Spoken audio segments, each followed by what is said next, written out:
My name is Justyn Settles. I am the project specialist for the Identification and Recruitment Consortium, and I am so honored today to be joined by Merced Flores from Oregon. Today's presentation is entitled Effective Recruitment Even When You Can't Leave the Office, What We Have Learned During the Pandemic. For more than a year, recruiters around the country have been recruiting remotely or in limited capacity in the field due to the COVID-19 pandemic. Today, we will hear from Merced Flores about how he and the state of Oregon have adapted to the pandemic, and then we will look at what we have learned during this time about the recruitment process to see what lessons we can take with us as we continue to work remotely and prepare to return to the field. And so the way this presentation will work is the first half will be an interview between me and Merced, and then the back half of the presentation will expand on some of the answers Merced's provided for us to look at some tools that are out there that we can use to continue to improve our ID&R efforts.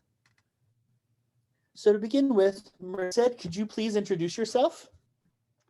Hi, I hope all can hear me. My name is Merced Flores. I live in Oregon and still work in the state of Oregon. I've been a long-time consultant and also a person that has worked at the local, state, and federal programs doing nationwide consulting. I'm currently the ID&R specialist for the Oregon Migrant Education Service Center in Salem. And I love migrant education because, I was once a migrant child myself. But just to give you a little background, I was once a recruiter. And one of the things that I have something very special for all recruiters because I was once one, and I appreciate the work that you do. I do want to say that without our recruiters, who are the backbone of the migrant education program, we could not have a migrant education program. You're the ones that go out and identify children and work with families to make sure that they get the needed services. So I compliment you. I thank you for all your work, and we're going to be able to have a conversation, and also I'll be asking you for information about how we can best work with our families during this pandemic. Thank you. Thank you so much, Merced, for being here, for sharing with us your wealth of knowledge and about what you all are doing in Oregon. So to begin with, what has been your biggest challenges over the past year? Well, I think that if you look at the entire scope of identification recruitment, we have a specialty. Recruiters love to go out and be able to have the face-to-face recruitment, but this pandemic and the limitations that we have, it's made it very difficult for us to to find families. And, again, we're the type of persons that like to go out there and shake hands and greet people and work with some of our agencies, but we have not been able to do that. And so not only the face-to-face recruitment, but also the face-to-face contacts that we make with agribusiness, our agencies, and those organizations that really provide the services to our migrant families. Also, for myself as a trainer, I have not been able to provide the specialized training that I like to give to people. And at the other side too is that we have to have ongoing training, and we have to do a lot of consultation, all the work that's necessary to be able to give recruiters the tools that are necessary. We've had limitations, and I'm sure that all of us are tired of webinars, we're tired of Zoom, we're tired of having to use those type of tools to be able to get things done. But it's been working, and it's good. But again, one of the things is that if we need to give specialized training, a lot of times it's really important for us to make sure that we're right in front of people and marking up the board, making sure that we're understanding concepts, and also making sure that we know the interview process. But again, and one of the other things, and this is the last point that we have on this slide, not being able to conduct in-field recruitment has negatively affected recruiter mental health.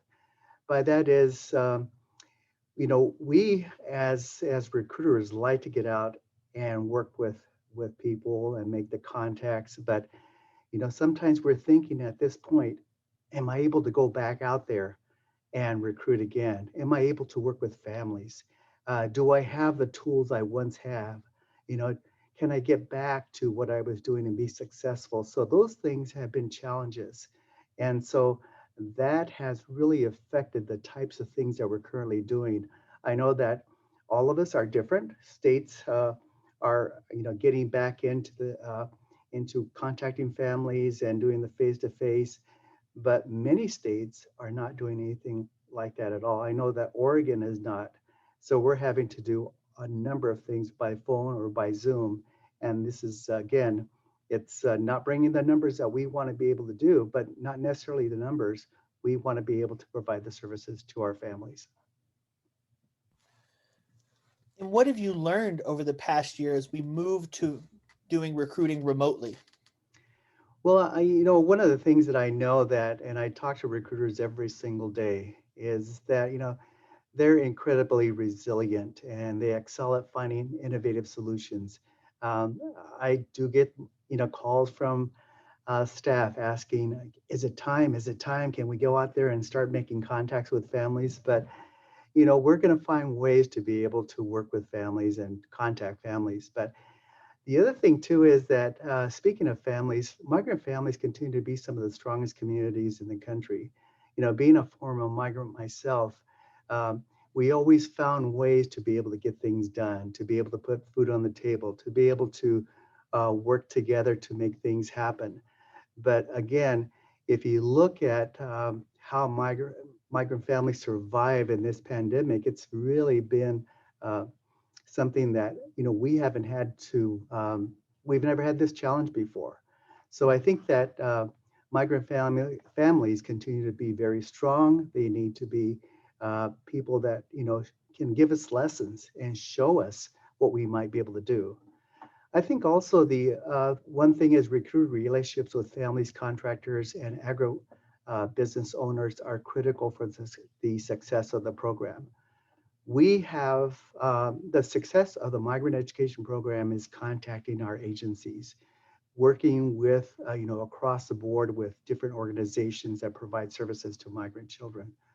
And so it's, we know that, without that contact, without that telephone call, without that ability to really get to those organizations, we have, it lessens our effectiveness. So I think that those relationships are very strong at this point. Also, we have the capacity to communicate more than we realize with migrant families and agribusiness, meaning that, again, we got to keep on doing what we're doing. And when we get back out, to continue doing that. But it's really helped for us to be able to make those telephone calls and also to contact the families with those needed resources that we have. What has been the biggest surprises you've seen over the past year? Well, for myself, I've seen that migration patterns have been pretty much the same. The state of Oregon receives quite a few families from California, Washington, and Idaho. We seem to share some of the same families, but we also get quite a few families from Mexico and Guatemala. And so we're seeing a lot of the families that move within the states and are able to make those migration patterns. But looking at this migration pattern that we have along the West Coast, it's pretty much stayed the same. The other thing too is all around the country, and I talk to recruiters all over the nation, they have been willing to move forward despite knowing they might not, contact any families at all. It could be that one day a recruiter does not make any contacts and does not recruit someone. But again, they keep on trying, and that's the strong will of recruiters, that they never stop doing what they do best. And also, the one thing is that families can struggle to find important information, and the migrant education program is more crucial than ever to provide services to families. So, without the migrant program, a lot of families, especially migrant families, suffer because they don't have access to some of the services. So again, being able to provide those services that we have are critical in in the success of migrant children and also their families. What strategies have you all found to be effective in Oregon? Well, we have a lot of good ideas out there. And in fact, what I would like for some of you to do is to indicate some of those successful strategies. I know that I could not include all the ones that we have in Oregon, but the one thing is that I've seen one of the school districts in Eastern Oregon. It's the Ontario School District, so I'll give them a little shout out there. But a regional program had developed an app that made it available for families, growers, agencies, and others, not only to provide resources and make school announcements, but at the same time to recruit families. So they have this little app and they invite families, and this way they can have families recruit other families. So there is this snowball effect of being able to get information from one family over to the next. But the other thing too is that we have made it, uh, we've done some methods by using subsequent qualifying moves. Many times we know that families have not made a qualifying move, but we know that they've made another move due to economic necessity. So looking at some of our subsequent moves, that's really been helpful for us to be able to identify some families and qualify them based on a new qualifying move, but by using subsequent qualifying moves. Also, when you tell somebody, don't go out there and you're not supposed to be recruiting families and doing the face-to-face recruitment, of course, there's always going to be somebody that goes out there and they mask up, they go into camps and find families. Um, just recently, we had one area where they told me we have 45 out-of-school youth that are ready to be identified and recruited for the migrant education program. And I said, how did you get the information? And they basically said, well, we got a call from one of our growers and they said, come out there and see who might be able to provide services. And so, yeah, they went out there and masked up and they went out and identified families. So I think that we have to also think about the safety part of recruiting families. I know that recently the IDRC gave us these PPE kits, provided us the opportunity to give these out to out-of-school youth. And this really helped in building trust and making connections, not only with families, but also with our out-of-school youth. Also, conducting re-interviews remotely has allowed for more re-interviews to be completed and has identified more eligible families. We have, we do quite a few re-interviews during the year, and each area or each region of our program has a number of re-interviews to be done.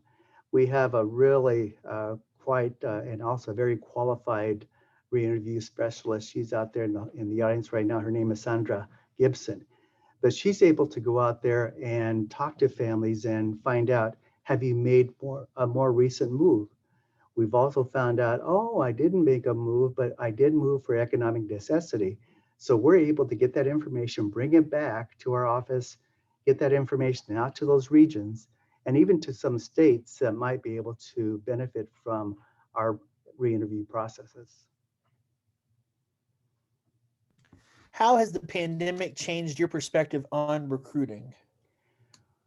Well, we know that a lot of identification recruitment can be done remotely. Um, again, we're great at making those contacts, on a face-to-face basis. We'd love to get out there. We'd love to knock on doors. We'd like to visit camps, and we'd love to be able to make that contact. But now we know that we can do it remotely. And also as recruiters, we can live with the pandemic or any other challenge that we might be able to have. Um, I really want to give I just want to say thank you, recruiters, because you're so nimble and you're flexible. And, all this that we're currently doing right now of having to be remote and also to make these telephone calls. I think this whole process is going to make us better, stronger, and get us to kick the box aside as we do our work for the future. You know, a lot of times people don't realize that recruiters also have to go home, and also that we, from working from home, also have families. We also have extended family members that live under the same household. And again, trying to be a recruiter and then having all these other challenges, your work has doubled and sometimes tripled. So a big shout out, big thank you to all the recruiters who have done their job, because you've gotten better and you will get stronger as things will go on. What strategies do you think we can continue using as we move from recruiting in the field or recruiting remotely to going back to the field? Well, one of the things is I realize that we can do both. We can be out in the community or we can work by phone, because we have the ability to be flexible with our schedule and to be able to work with organizations, with our families, and also to make new contacts. The beauty of the migrant education program is that we're able to pick up the phone and say, hey, what are you guys doing over in California? Or what are you doing over in Florida? But again, one of those things is, you have the ability to talk to one another and make things happen. Um, in our state, around the month of September, we develop an ID&R plan, or we ask regions, our regional programs, and we have 18 regional programs. We ask them to put together an identification recruitment plan. And this has to have all the essential contacts, the employers, the agencies, and also list some of the people that work with our families. Um, it's very comprehensive. People write books, but they follow it throughout the year. And then come the next year, they say, let's make some adjustments. But again, this is our plan. This is the way that we're going to go out and find families. But it's if you ever want a copy, let me know. And if you tell me what kind of a population you have, I can find a good one to be able to send to you.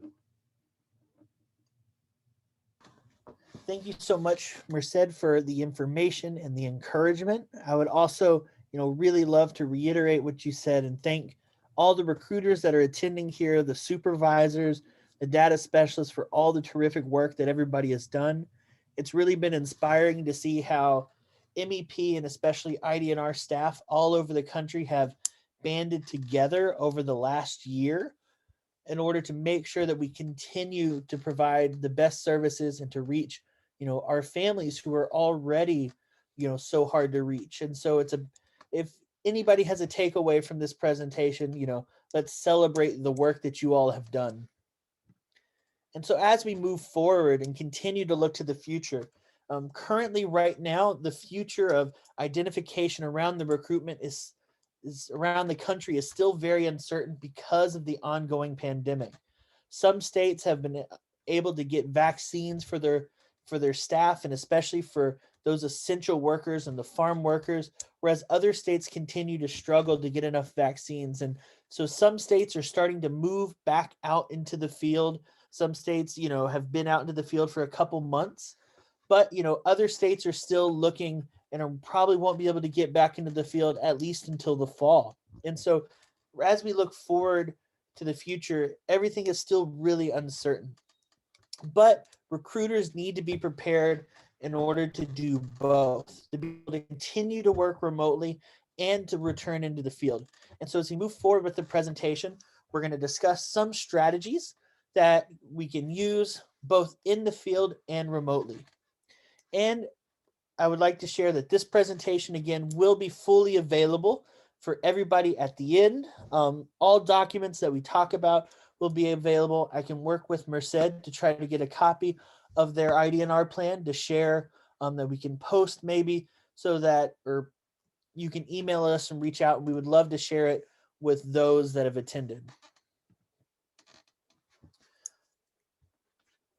One other thing I would like to mention, Merced brought up the terrific point that, even communication amongst migrant education programs is so crucial.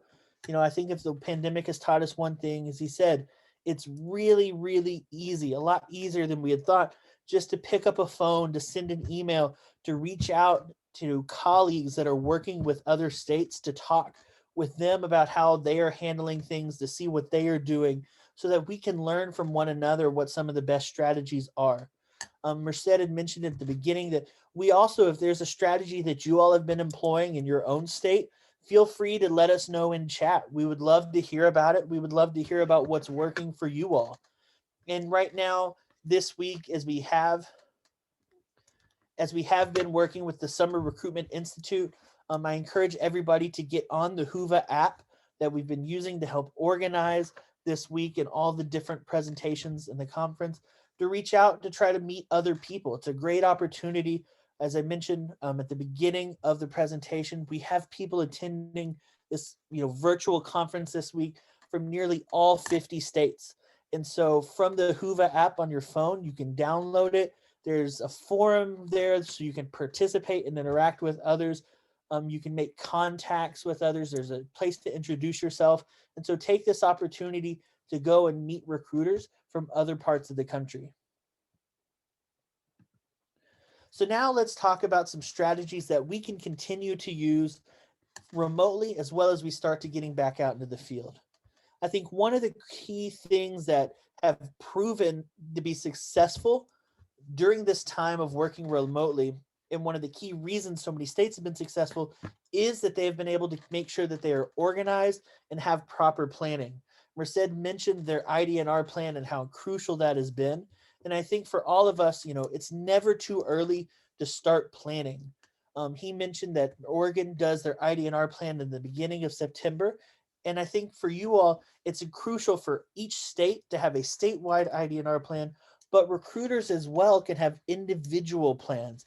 And so you as a recruiter can sit down with what you know about your region to create your own ID&R plan that you would like to accomplish. Write out the goals that you have for the year. What are key activities that you need to be sure to hit to reach? I think when you're starting your ID&R plan, your personal ID&R plan, it's great to set goals for yourself and to make sure that your goals are SMART goals.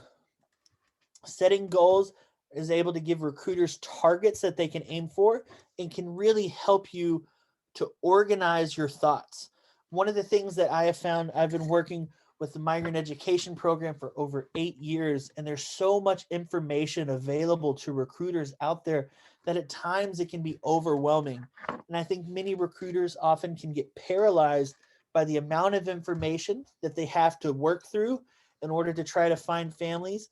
And it's hard to figure out how to prioritize that. And so creating an ID&R plan where you're writing out what you would like to accomplish, where you're setting your goals, can really help you to organize your thoughts so you can prioritize what exactly you need to accomplish. And after you've created your goals, and I think for those goals in particular, you can set out to have maybe 5 goals over the course of the year that you would like to accomplish. Use those goals to help create a work plan so you can think about how you can reach and accomplish those goals. When we're talking about setting goals, you want to make sure, like I said, that your goals are SMART. For those that don't know what SMART goals are, SMART goals is a way of creating, SMART goals in particular are goals that are specific in their scope. And so instead of just saying that you are going to visit all the dairies in the county, set out and make the goal as specific as possible. So you, instead of saying all the dairies, you can say, I'm going to visit 14 dairies this month. SMART goals are goals that are measurable. So you have a way of actually being able to gauge whether or not you have accomplished your goal. So with that goal, for example, I will visit 14 dairies is definitely measurable because, 14 is the number that you're trying to reach. You want to make sure that your goals are attainable and are realistic. Oftentimes, we try to set goals for ourselves that are too big and we fail to reach them. And so we want to make sure that we are setting goals that are realistic, especially now as we are working remotely. One of the things that I have found working with recruiters all over the country is that we are very hard on ourselves because we love our families, we love our students, want to be able to do the best for them. But at the same time, we have to realize and take a step back that working remotely, we might not be able to accomplish or to reach as many families as we could meeting face to face or in the field. And so we have to be gracious, provide a little grace for ourselves and for our work, celebrate what we're doing. But when we're setting those goals, make sure that we are being realistic and not overstretching ourselves or being too hard on ourselves. You want to make sure that your goals are relevant. And what that means is that your goals align with your overall plan, with what you would like to accomplish, as well as your state's overall goals and plans. You want to make sure that your goals match up and that everything works together to accomplish everything as a team. You don't want to be setting goals that are unique only to yourself and can be distractful or possibly harmful to other teammates or to the state's ID&R plan. And lastly, T, you want to make sure that your goals are time-based. And so what that means is you want to be able to set a clear time that you're looking to accomplish that goal. And so again, for the first goal here as an example, when you say, I will visit 14 dairies this month, you now know it's specific, it's measurable, it's realistic, it's relevant to what you're looking to do, and you know you're trying to get it and accomplish it within the specific month. I think Josiah in the chat has a great resource he just shared with everybody that says for Spanish speakers, there's a quick tutorial on using SMART goals that they made for their OSY, and they use it as a tutorial for themselves when setting recruiting goals. So I think that's a great tool that everybody can check out. So look at that YouTube link. Thank you, Josiah, for sharing that for everybody if you'd like to know a little bit more about the importance of SMART goals. After you have your goals created, you can go ahead and use those goals to create, your work plan.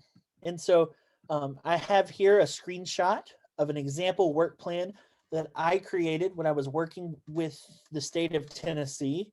And I have actually made that document shareable for everybody. I just shared the link in chat so that everybody can open it up and see.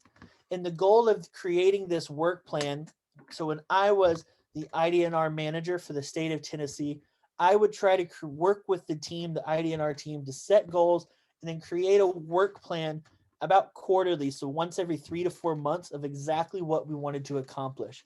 And so we broke it down into the specific things that we were looking to do into different categories, and then talk about when we would be looking to accomplish it.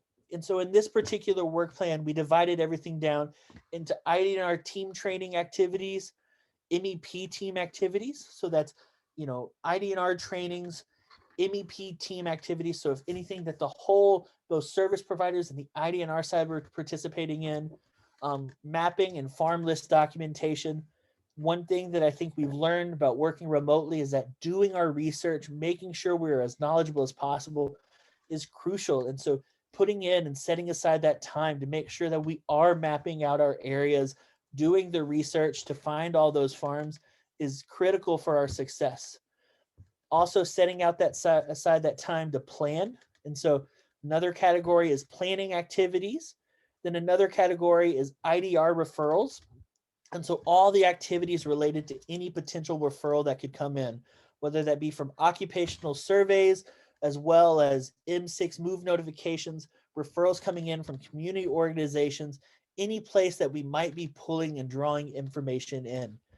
As well as lastly, the last portion of the work plan was highlighting all the different crops that we are focusing on by showing all the different crops that are in season during this time of year and what counties those crops are, so that anybody that looks at that work plan can know exactly, what we're trying to focus on, where we're trying to focus as well. And so setting aside these clear categories in the work plan, writing out exactly what we would like to accomplish, made for the recruiters their work so much easier because they were able to have clear ideas of exactly what they needed to do. And so we encourage everybody to set those goals and create your own work plan so that you can help to stay organized to make sure you are being as successful as possible.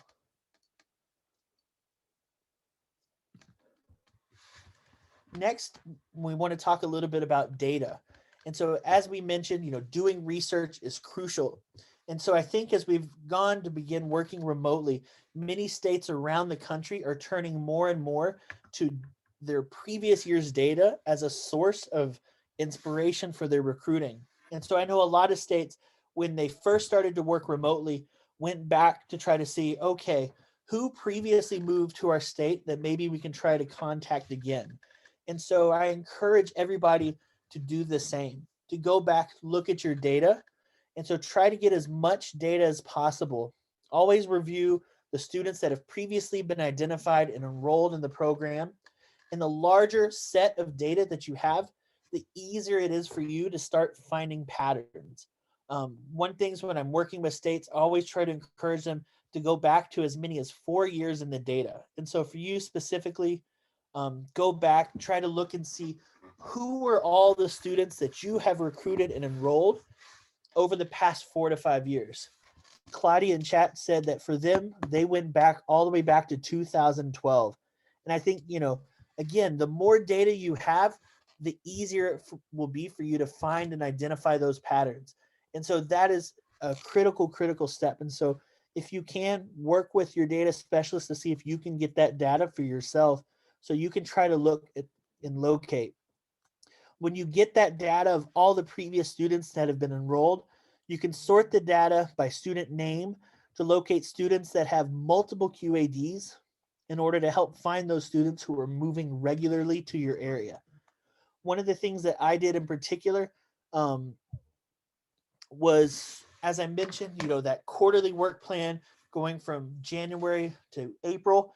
And so I would look and sort by their QADs to locate everybody that had moved to the state of Tennessee between January and April. And then from there, sort it by name. So you can now identify all the students that had multiple moves during the months of January to April. And so those are the students that are likely to move back into your state, back into your area that you can target. And one of the things that I think is really interesting when you do this is you can notice students who have gaps in the data that help you to identify those students that you might have missed. And so say, for example, you have students, that maybe have moved into your state 3 times over the past 4 years, but you have 1 year that's missing. That can indicate an area where you can improve because maybe you missed that student moving into your state during that year. I think one of the patterns, one of the processes of finding patterns in our data is to continue to do research about farms and agriculture in your area. And so in order to help you, IDRC Consortium has been working really hard to try to make sure that every states have access to maps for H2A, H2B workers, and where housing locations are for H2A sites. And so over the last 4 months, we've been working, we've created a way of being able to automatically pull in all the H2A data from the internet in order to make H2A maps for every single state in the country. And so currently those maps are available for free for both member and non-member states on the IDRC website. I'm putting the link in the chat right now. To access those maps, they were all created using the platform of BatchGeo. We know many states around the country use Google Maps, and BatchGeo is very, very similar, except BatchGeo allows you to password protect maps. And so all of the maps that you've seen are password protected in order to protect the data of students and families. The password is just IDRC in all caps. I'm sharing it again in the chat. And so you can go in from the IDRC website and to find your state to view the H2A orders in your state. And so when you scroll down and find your state, would somebody in chat give me a state as an example to look up? Okay, we have Mississippi. Sorry, Mississippi was the first one to look. And so we'll look at Mississippi for the H2A workers orders, and then we'll look at Colorado for the housing sites. And so what you do is you can find your state in the list. And so the first link, which is just the name of the state, is a spreadsheet that you can download in order to see all the just raw data yourselves. Then the next link is the link to the batch geo map. And so you can click on the green circle, which is the map icon, and that'll take you straight to the batch geo website. And so from there, you can type in IDRC in all caps, and that'll take you straight to the map. And so here you can see these are all the locations in the state of Mississippi that have either H2A or H2B orders. And so we have actually curated these lists. We have scrolled through every single H2A order all over the country to make sure and to pull out all the data that isn't useful for MEP. And so we went through, looked at them all to extract those that are non-qualifying activities in order to use. And so all these maps that are available are updated monthly. In fact, the maps were last updated yesterday. And so we update them once a month so that try to get you all the most recent data available. And so you can see on the website, they're color coded for the H2A orders according to activity. You can click on each one and you can see the specific information for each farm, as well as you can scroll down and view the spreadsheet down below. And so this way, hopefully you all can find and locate those farms to have more data available to you. As Merced was mentioning, it's crucial right now for us to be able to communicate and to talk to agro businesses. And so we want to be able to provide those tools to all states so that you can get as much information as possible.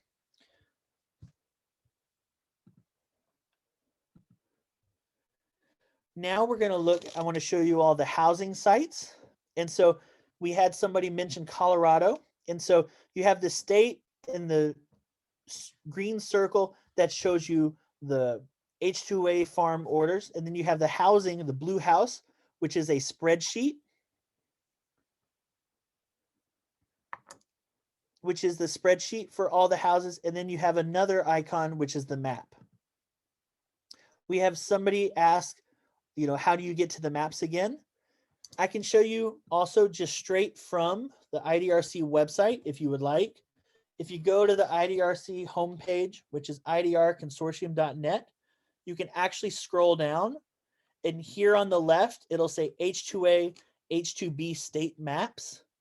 And so you can click on that to access them.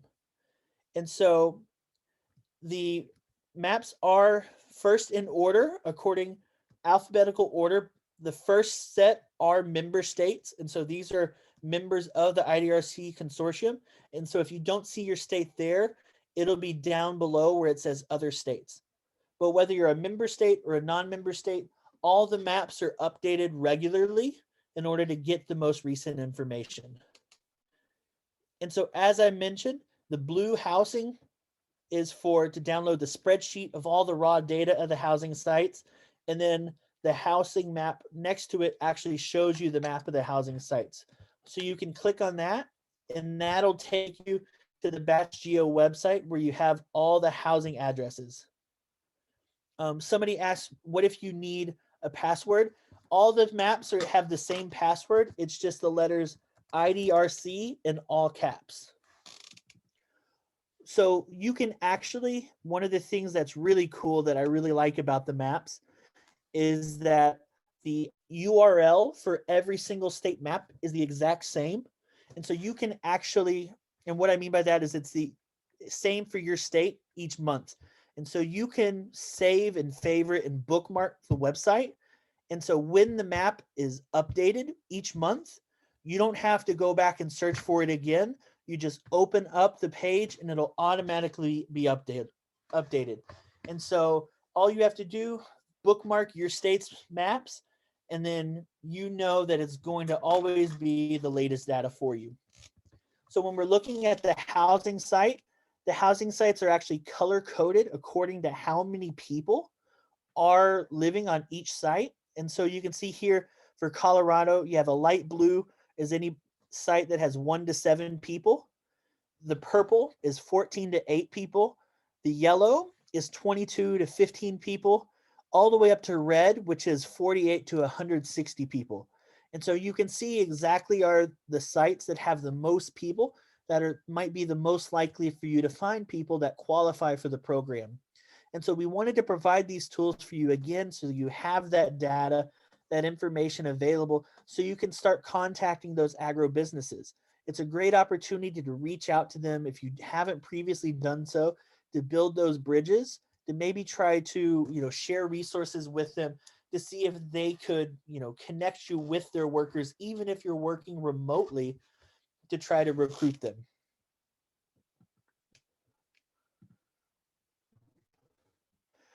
And so if anybody is curious, just the way that URLs do work, at any time for the H2A maps, the URL is just going to be batchgeo.com/map/IDRC and then your state.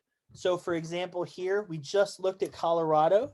And so Colorado's URL is going to be batchgeo.com/map/IDRC Colorado. And again, we wanted the URLs to be the same each month to make it as easy as possible for y'all to find the information, as well as to be able to share it with your colleagues and supervisors as well. Likewise, the URL for the housing maps is very similar. It's just batchgeo.com/map/IDRC and then the abbreviation for your state. In this case, we looked at Colorado, so it'd be IDRC CO housing. So again, we encourage everybody to bookmark those and check them regularly to try to find those new housing sites.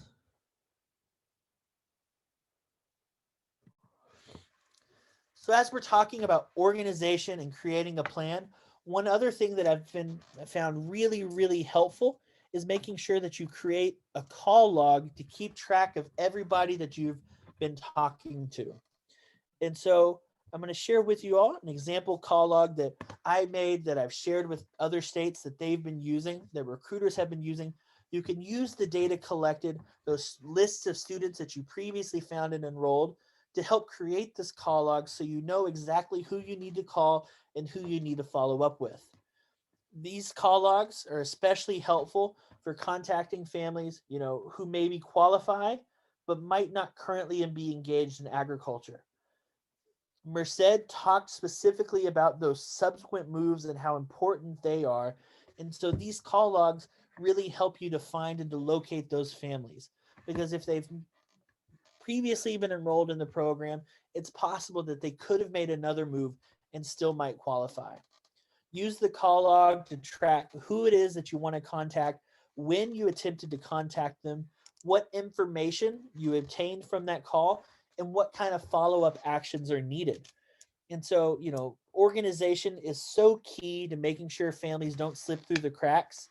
I know when I myself was a recruiter working one summer, I would always have my notes and write my notes down.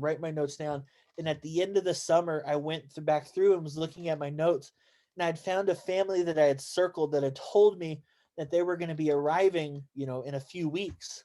But by the time I had read that note and saw what I had written down, I went back and the family had already come and gone. And so organization, making sure we keeping track of what we need to follow up on, is key to making sure that those families aren't slipping through the cracks at all.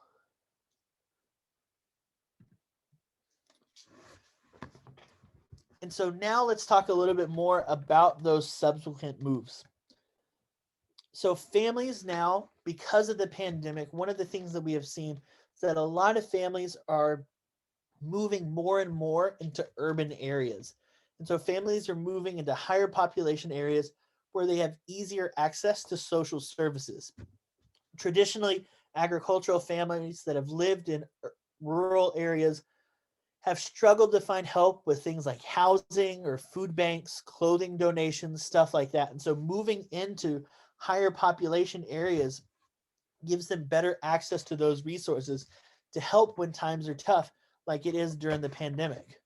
And a lot of those families are qualifying because it is a subsequent move where they're moving with a migratory agricultural worker who might not currently be engaged in agricultural work. And so it's really, really important for recruiters to be looking for these families to make sure that we are in fact finding all families who do qualify. Families who qualify based on these subsequent moves are often the hardest ones to locate and are the most overlooked. It's easy to focus on only those who are currently engaged in agriculture because they're the ones that we find the most. However, we can't overlook those families that still qualify based on these subsequent moves. It's also an area where I think a lot of recruiters struggle to properly identify students. IDRC has created a national recruiters assessment to test recruiter knowledge. And one of the things that that assessment has clearly indicated is that recruiters, the ability to properly identify families goes down greatly after for any subsequent move. And so if families are making multiple moves, recruiters are struggling to properly identify those families. So it's crucial for us to make sure that we are at the top of our game so we can identify all families. IDRC has created several tools that can help recruiters to strengthen their ID&R skills, to give them practice identifying eligible students in these difficult situations or scenarios. One of these tools are the IDRC mini quizzes. For those that are unfamiliar with the IDRC mini quizzes, they are short 10-question quizzes that anybody can take. They're free to take and available to anybody in the country. Each quiz covers a very specific topic related to identification and recruitment, and also includes a brief PowerPoint presentation that you can use to review the topic before taking the quiz. And so to access them, I shared the link in the chat, or you can go to IDRC's website. And from the IDRC homepage, you can scroll down and you're going to see right here in the middle where it says expanding capacity.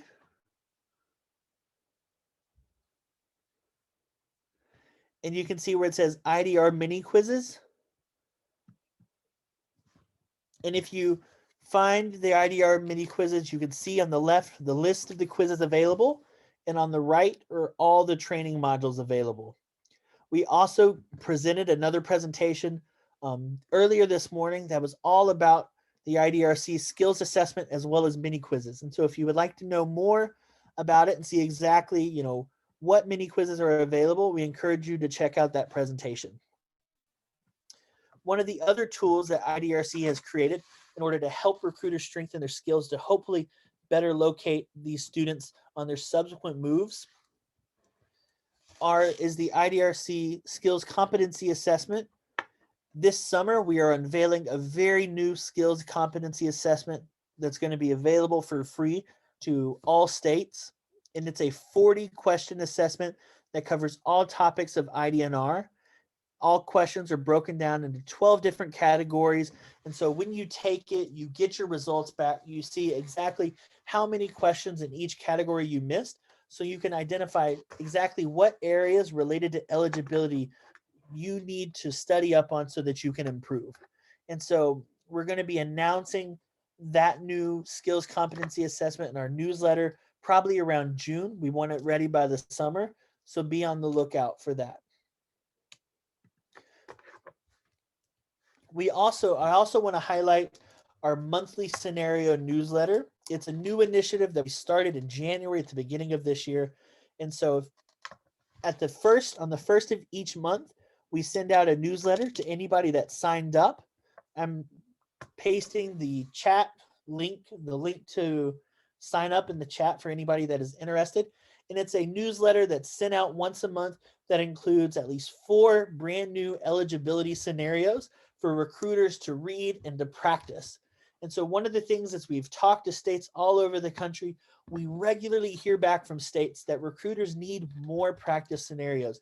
It's hard for supervisors to come up with scenarios for their recruiters, but recruiters need them desperately in order to practice their skills. And so I encourage everybody to sign up for the newsletter. The new scenarios are sent the first of each month, and on the 15th of each month, the answers are sent out. And so recruiters have the chance to practice, take their time with the scenarios, and then later get the answers sent to them. All the answers also include references to the guidance or to OME policy, letting them know exactly why the answer is what it is, so that hopefully recruiters, if they make a mistake during those scenarios, can understand why the mistake happened so they can learn and continue to grow.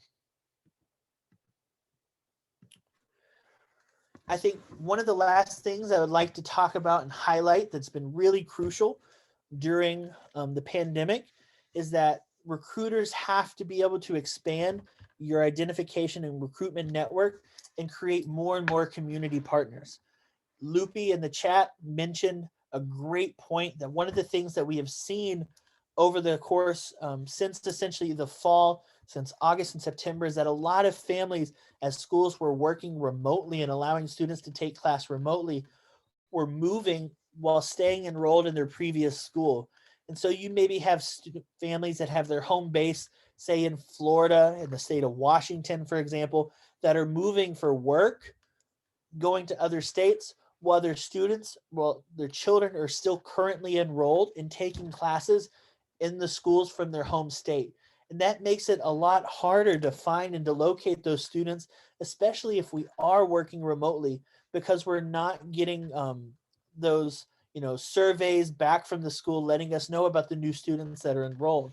And so it just goes to highlight how important it is for recruiters to continue to build up their identification and recruitment network. And so it's great to always search for your area, look around to see what you have available. I gave another presentation earlier during the week that kind of highlighted a lot of different places that you can go to look for community partners. One website I will share with you all is called USA Hello. I don't know if you all are familiar with it, but it is a website that's specifically designed by a nonprofit to help provide resources for those that are new to the country. So for those that are immigrants or asylum seekers or migrant families, it's a terrific website. And so you can go to usahello.org is the website, or you can just Google USA Hello. And from here, you can search for your area. I currently, I was showing as an example, search for Portland, Oregon, and it'll show you all the resources that are available that are crucial for people that are new to the country to know. You can specifically on the left, you can see where it says select a category. So if you want to find, for example, all the organizations that are working with legal aid in your area, you can look for them. And so you can see here, these are all the different organizations that are working with immigrant laws, families that are looking for asylum, refugees. And so it's a terrific resource. You can look for resettlement services that specifically work with refugees in your area and those asylum seekers, any organizations that are offering housing help as well. And so for those families that might need, that are struggling to pay their rent because of the pandemic, they can find the help using this website. One of the other really, really great things, here's the link in chat. One of the other really great things that I found is they have this option, the category, you can click healthcare and counseling. And that's so crucial because it shows all the different locations that families can go to, both for physical health and their mental health.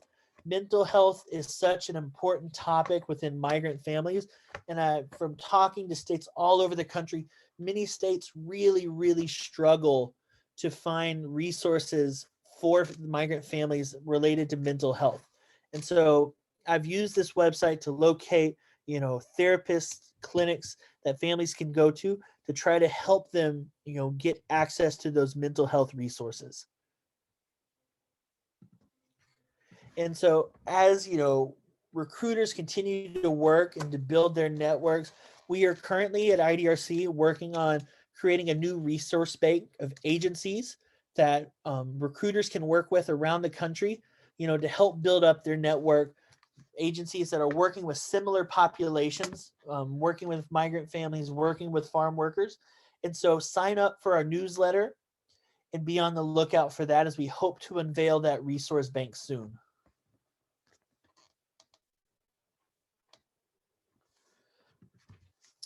And so now I really appreciate everybody joining us today. I know it's Friday. I don't want to take up everybody's day. And so it's been a terrific week, terrific to have all of you participating in these different conferences that we have. I hope it has been helpful and that you all have been able to take some information with you. And I hope you also have been encouraged. We appreciate all the terrific work that recruiters and migrant education staff are doing all over the country. I really, really hope that you know how appreciated you are. If you wouldn't mind, we would love if you could please fill out one of our training review forms for the entire Summer Recruitment Institute. And so these forms don't just cover the specific training we've had today, but all the trainings that have been offered this week. And so I'm sharing the link to the SurveyMonkey in the chat right now so you can access it. We'll also be emailing it to everybody later. If you would like, you could also use your phone to scan the QR code on the screen. For those that have never used a QR code before, it's a digital code that you can scan using the camera on your phone, and a message will pop up asking if you want to open the link, and that link will take you straight to the training review form. So QR codes are a great way of sharing information quickly, and so we would really appreciate if everybody could fill out the training review form. I also want to take the time again to thank Merced so much. He's such a wealth of knowledge, and so we really appreciate him taking the time out of his day to share with all of us his information. And so thank you all so much. Thank you, Merced, for being here. And I hope everybody has a terrific Friday and a terrific weekend.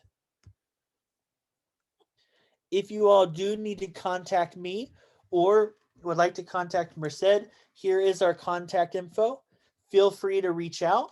As I mentioned, I'll work with him to try to get a copy of that ID&R plan he mentioned for everybody. But again, thank you all so much and have a great rest of your day.